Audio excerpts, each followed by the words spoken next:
نبی صلی اللہ علیہ وسلم مسجد میں بیٹھے ہوئے اور ایک شخص آیا، اس نے نماز ادا کی. نبی صلی اللہ علیہ وسلم کے پاس آیا، سلام کیا. نبی صلی اللہ علیہ وسلم نے فرمایا ارجع فصلی فإنک لم تصلی، جاؤ نماز پڑھو، تم نے ابھی نماز نہیں پڑھی. اس نے کہا نماز نہیں پڑھی؟ نماز تو میں نے ابھی پڑھی تھی. دوبارہ نماز پڑھنے کے لیے چلا گیا. دوسری دفعہ بھی جب وہ واپس آیا، اس نے اسی طرح سے جیسے ہم لوگ پڑھتے ہیں اللہ اکبر اللہ اکبر، جلدی سے رکوع سجدہ کچھ پتہ نہیں، جلدی سے پڑھ کے آیا. پھر فرمایا جاؤ ارجع فصلی، جاؤ دوبارہ نماز پڑھو، فإنک لم تصلی، ابھی تمہاری نماز نہیں ہوئی. تیسری دفعہ جب وہ واپس آیا تو اس شخص نے کہا کہ آپ مجھے بتائیے کہ پھر میں کیسے نماز پڑھوں. تو نبی صلی اللہ علیہ وسلم نے سٹیپ بائی سٹیپ اس کو سمجھایا، اور ان سٹیپس کا میں خلاصہ آپ کے سامنے یہ پیش کرتا ہوں کہ جو بھی عمل آپ کر رہے ہیں نماز کے اندر، جھک رہے ہیں، سجدہ کر رہے ہیں، رکوع کر رہے ہیں، سیدھے کھڑے ہو رہے ہیں، آپ کے جوڑ اپنی جگہ پہ ٹھہرنے چاہیے پہلے جا کے، پھر آپ کو وہ دعا پڑھنی ہے اور آپ کو سمجھنا ہے کہ میں پڑھ کیا رہا ہوں اس کے اندر.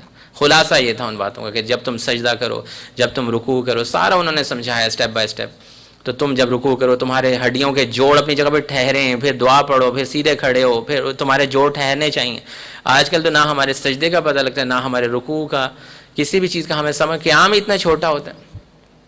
تو نبی صلی اللہ علیہ وسلم نے ریجیکٹ کر دیا تھا. اسے ہمیں یہ پتہ چلتا ہے ایسی نماز کو جو بہت تیز پڑھی گئی تھی، جس میں رکوع سجدہ بہت تیز ادا کیا گیا تھا، ان کو ایسی نماز بالکل پسند نہیں آئی تھی. 3 دفعہ ریجیکٹ کر دی تھی انہوں نے. اب ہم دیکھ لیں کہ اگر ہم نماز پڑھ رہے ہیں اور نبی صلی اللہ علیہ وسلم دیکھ رہے ہوں تو وہ ایکسیپٹ کریں گے ہماری نماز کو؟ وہ تو شخص شاید عربک ہوگا اور اس کو شاید سمجھ تو آ رہی ہوگی میں کیا پڑھ رہا ہوں. ہم تو ہیں ہی عربک بھی نہیں ہیں، عجمی ہیں، ہمیں تو ویسے نہیں پتہ ہوتا ہم کیا پڑھ رہے ہیں. ہمارے اندر تو ایک اور مسئلہ یہ بھی ہے، ہمارے تو ایکشنز بھی بہت تیز اور یہ بھی نہیں پتہ پڑھ کے رہے ہیں. تو کیا ہماری نماز اللہ کے نبی صلی اللہ علیہ وسلم ایکسیپٹ کریں اگر وہ ہوں اس دور کے اندر؟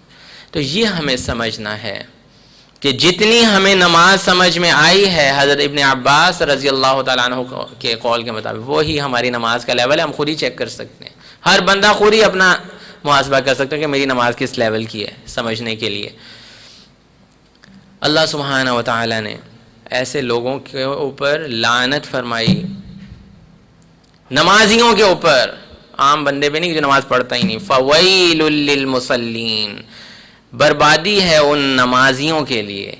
نمازیوں کے لیے؟ وہ تو نماز پڑھتے ہیں. الذین هم عن صلاتهم ساہون، جو اپنی نمازوں کو بہت آسان لیتے ہیں، بہت لیزی ہوتے ہیں نماز کے وقت. کبھی پڑھ لی، کبھی نہیں پڑھی، اگر پڑھنے گئے تو جلدی سے پڑھ لی، کبھی سنتیں نہیں پڑھیں تو کبھی کچھ نہیں پڑھا، تو بس ایسے ہی بس پڑھ لی بس، یا کبھی پڑھی بھی نہیں.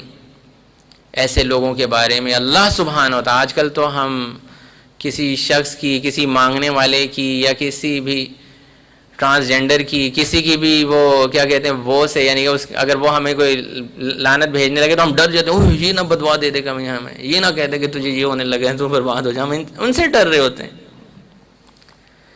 اللہ سبحانہ و تعالیٰ کہہ رہے ہیں فویل للمصلین، بربادی ہے ان نمازیوں کے لیے.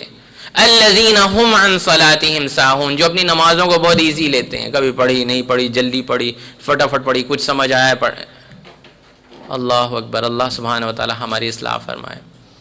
ایسی نماز کے بارے میں فرمایا کہ یہ منافقین کی نماز ہے.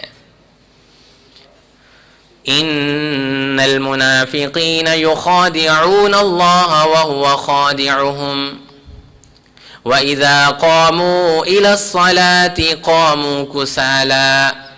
منافقین کے بارے میں فرمایا کہ منافقین وہ ہوتے ہیں جو اللہ کو دھوکہ دے رہے ہیں. اللہ تعالیٰ کہتے ہیں تم مجھے کیا دھوکہ دو کہ آؤ میں تمہیں بتاتا ہوں کہ تم اپنے آپ کو کیسے دھوکہ دے رہے ہو.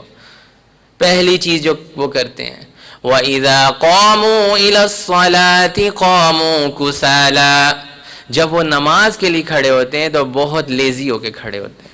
پہلی چیز ہم سب مسلمان بھائی اپنا محاسبہ کر لیں اس حوالے سے کہ نماز کے لیے جب کھڑے ہوتے ہیں تو بس لیزیسٹ ترین حالت کے اندر ہوتے ہیں.